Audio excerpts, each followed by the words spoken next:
Hello YouTube. So, today I'd like to talk about a few factors which inhibit humanity's awakening.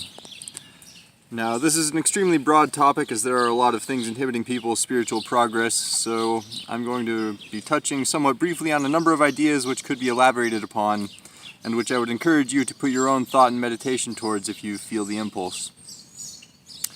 I'm going to be condensing what could be a very long lecture into a fairly short video, so I'm going to get moving. Now, before I can analyze the specific inhibiting factors, I feel that I need to define what it means to be human, what it means to be awake, and what the process of awakening entails. So, what it means to be human can't be too specifically generalized and must be approached in the broadest sense, which is to say, to be human is to share this specific biological framework, obviously. The potential variability of souls within that framework is too vast to really form very many specific assumptions about all humans accurately. However, a few more broad things could be stated, such as that we form beliefs based on what we are exposed to, and that we frequently defer to what we perceive as authority, but even saying that is false because that does not apply to all humans, only a majority. So I'm going to just conclude in defining humanity as an extremely anomalous spiritual variable with extraordinary growth potential, which is contained within this biological shape. Now, what does it mean to be awake? Awakeness is a spectrum. The more aware we are of reality and the world around us, the more awake we are. So where exactly is the line drawn between lack of awareness and being woke? Well, it's inappropriate to draw a line because it takes two lines to form an angle representative of how much of the pie we can perceive. If we're drawing incorrect lines, then we haven't technically partaken in any of the pie. Anyways, I want to suggest that being awake is actually more of a method of processing information than it is of knowing specific information. It's a common perception to say, I don't know, therefore no. Or rather, based on a lack of knowledge, I reject possibility. And this is inhibitive to the growth of awareness of reality because it replaces possibilities with limitations. One could say that that is a very sleepy idea. To be awake is to be able to critically analyze input that comes to you, but without rejecting it based off of bias. It is so utterly critical that people who are trying to find the truth are open to potential because reality and what is actually true has been artificially made to sound crazy to the average person. So let's briefly talk about reality for a second to be able to provide an example of how far away from reality the average human consciousness is. So for starters, God, creator, source, energy is a fundamental fact about reality. Atheism is actually foolishly illogical because it falls into that aforementioned I don't know, therefore no paradigm, which isn't how logic works. The only logical conclusion you can come to as far as rejecting the idea of God is agnosticism, or acknowledging that the idea has been neither proven nor disproven to you. Atheists often prop up straw gods to burn down as they use people, they use people who define God poorly so they can destroy the ill-defined version of the idea of God. But I'm diverting from the point a bit. I'm not here to prove God right now. I'm just saying that God is real, and that's a fundamental fact about reality, which a lot of people who even believe in God just kind of take for granted. They don't really grasp the ramifications of that.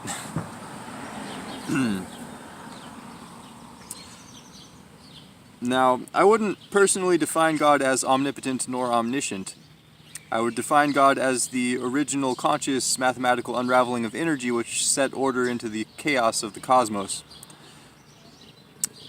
I can create tasks which God cannot do, and I can create questions of arbitrary specificity which God would not have bothered to have processed because it would take more energy than exists in the universe to constantly monitor every possible absurdity. Now, already merely talking about the idea of God, there's going to be all sorts of negative energy welling up in certain kinds of people, which is the opposite of how people should feel. And that's actually because of another major sci-fi crazy component of factual reality and galactic history, which is that the Luciferian Rebellion was a real thing and that our beautiful, lovely Earth is literally where Satan and all of its demonic archonic generals call home.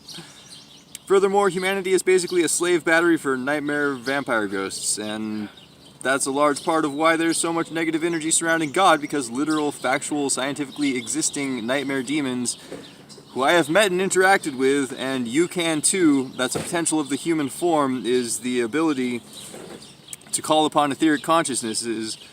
But anyways, they've been doing blasphemous things in the name of God to make people hate the idea of God and to taint the image of God all around the world. Meanwhile, they also taint the idea of unification of spirit and of love and of empowering our souls by doing what is good and kind.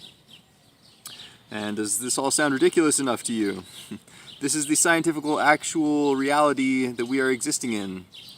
You can summon spirits from the dream world to you if you perform rituals correctly and hold the proper energy which defines the spirit.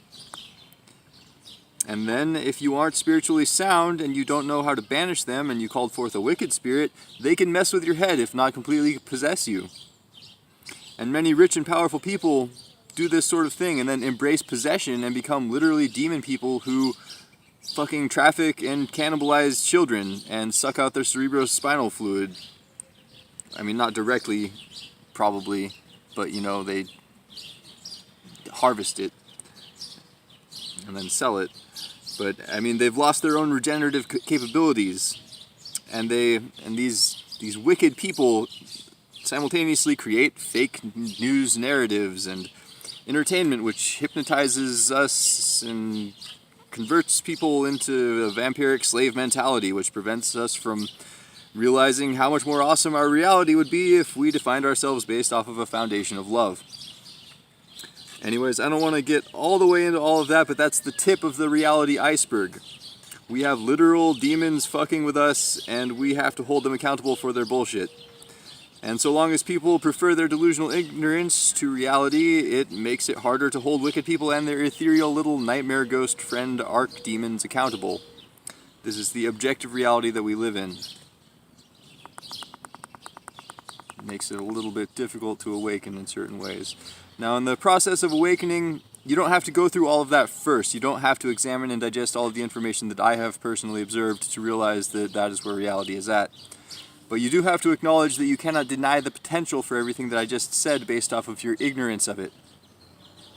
Anyone who sincerely tries to look into spiritual things will find them.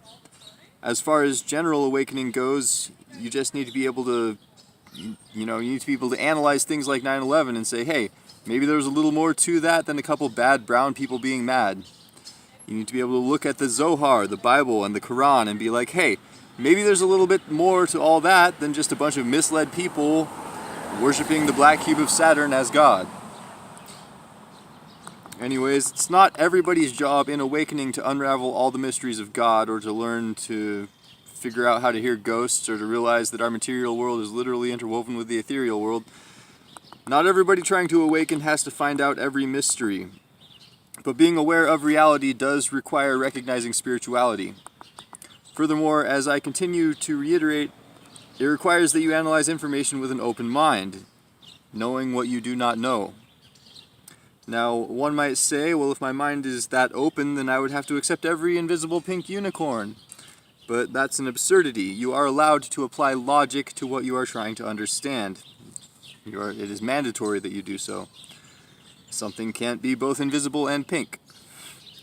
You aren't accepting every idea, you are accepting what you personally can and cannot know about the validity of each idea. It can actually be a brilliant and wondrous thing to perceive how little one knows about reality, even if it's frightening, because it's often only in recognizing the many things one does not know that one can begin to understand what they truly want to learn.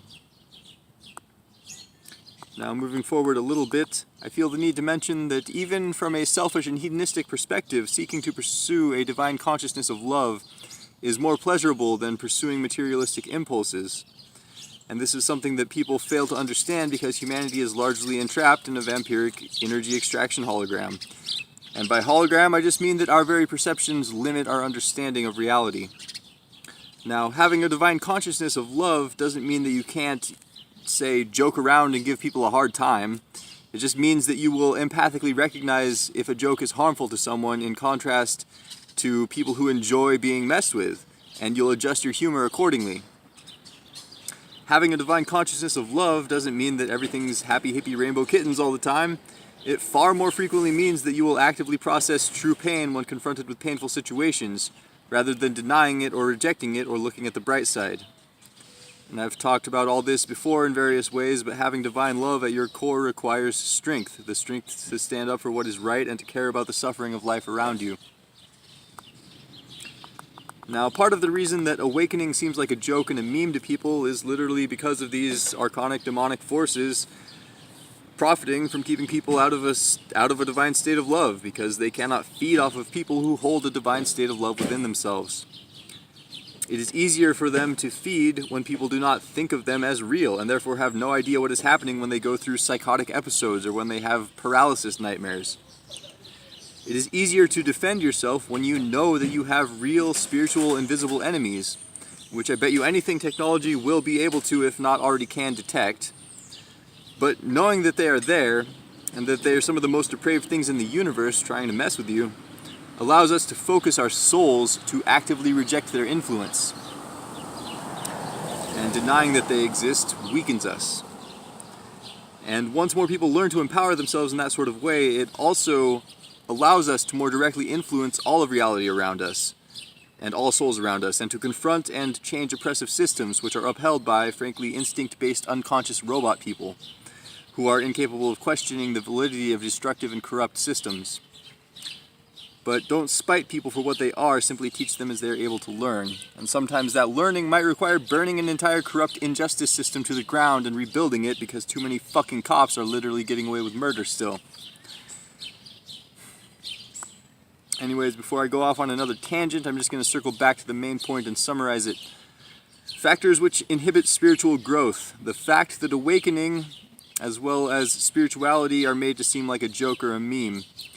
This can be partially countered by being genuine and sincere, but also non-confrontational, because as dramatic as reality is, if I go around yelling, hey everybody, you need to know about people who are fucking cannibalizing and raping children, and that's a multi-million-dollar business, and these people have demonic consciousness, I'm gonna sound hysterical if I don't present all the information coherently, even though it's all literally happening and it deserves to sound really fucking dramatic.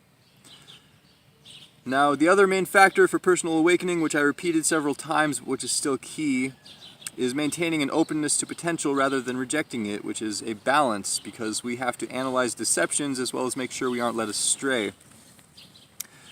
So, while encouraging spiritual awakening in others, it's important that we consider those factors, as well as that we acknowledge that we are representatives of divine consciousness to others. And this is one that I struggle with a little bit, because it's been suggested that I'm supposed to have the potential to manifest a much larger influence on the evolution of this planet than I have thus far enacted. I have definitely not always been anywhere close to as good as I can be at this very critical time in the evolution of the planet. I've essentially asked all of my high vibe spirit fam to pick up my slack, and I sincerely apologize for that. But there are many brilliant souls in this world fighting this fight, so I can't dwell too much on my past failures. I might be late to the party, but I'm going to keep putting out information, and hopefully, even if it isn't reaching super far, the quality of the thoughts which I can encourage will supersede the quantity. In any case, I don't mean to talk too much about myself. I just want to express that as we encourage others to seek a higher spirituality, we have to be avatars of not only what it means to be good to one another, but also of the fact that it's kind of fucking ecstatic and awesome and brilliant to manifest high vibe energy. I guess I'm going to leave off on that note, and as always, feel free to leave a comment if you have any thoughts about any of this, and may those who deserve blessings be blessed, and may those who deserve curses be cursed.